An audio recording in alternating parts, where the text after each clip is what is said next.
But first, many members of Congress are pushing the Justice Department to release all of the remaining files related to convicted sex offender Jeffrey Epstein. On Friday, the DOJ released thousands of pages of documents, but take a look at your screen. CBS News found at least 550 pages were fully redacted. Some lawmakers are criticizing the move, saying all of the files should have been released in accordance with a law signed earlier this year. The Justice Department says that was to protect the innocent. Over the weekend, we heard from the bipartisan sponsors who led the push in the House to release the files. Here's what they told our Margaret Brennan about the partial release. They sent a 6-page memo to Congress and said they cited pre-existing laws as reasons that they weren't going to follow our law. For instance, our law requires them to release information regardless of embarrassment, but they are trying to say that a previous law prevails when it doesn't. The problem is this was a slap in the face of survivors. What do they want? They want to know who are the rich and powerful men who visited Epstein's rape island and covered up the abuse. And the key documents that our law basically said needed to be released, the 60-count indictment that actually implicates a lot of these people, and the prosecution memo were not released. It's not about the timeline, it's about the selective concealment. For more on this, let's bring in CBS News Department of Justice reporter Jake Rosen. So, Jake, Friday was the deadline to release all of the files. That didn't happen.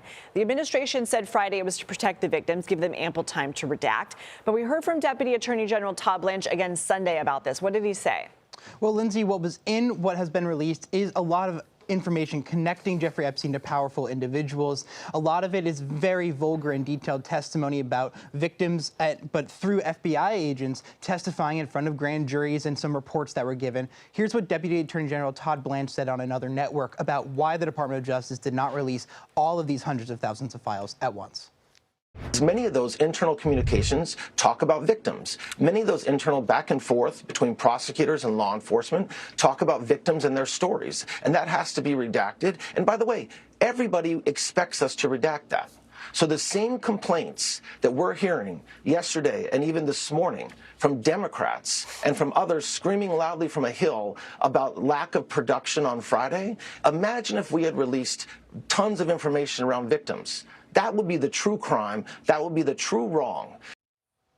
And we saw Representative Khanna say in the clip earlier that prosecution memos about why the Department of Justice did not prosecute Jeffrey Epstein in the 2000s was not released, as well as victims' direct testimony to FBI agents. That also was not released, something to be on the lookout for in the next coming days and weeks. I want to hear from one of the victims who talked about what the redactions meant to her. Let's play that.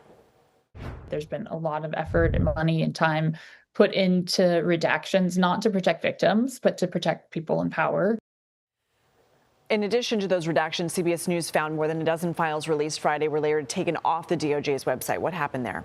Well, the key photo, Lindsay, was one that actually included President Donald Trump. In addition to former President Bill Clinton, there was a drawer that a photo was taken of, including some pictures that was posted and then deleted. The Department of Justice said that it's because the Southern District of New York and prosecutors there who are still operating under the assumption that there could be criminal charges brought against any additional information or anyone else who could be brought up in these files or any additional information that could be coming in, that they flagged some pictures, including pictures of naked women and paintings of naked women on Jeffrey Epstein's walls of different homes he has, that they were flagged and alerted to that. Those pictures came down. Some of those pictures have come up, but still shows, Lindsay, that there's a lot of information that people want access to, and as soon as you take that away, questions will continue to bubble up, and those questions are still unresolved for much of the public, and at least reporters here who spent the weekend looking at hundreds of thousands of pages and are waiting for some of these big potential documents of what victims had to say to law enforcement. Did they name any of these other powerful men that we've seen these victims like Ms. Farmer and also these representatives point to as potential people who were never charged alongside of Epstein and Ghislaine Maxwell during these probes? Jake Rosen, thank you.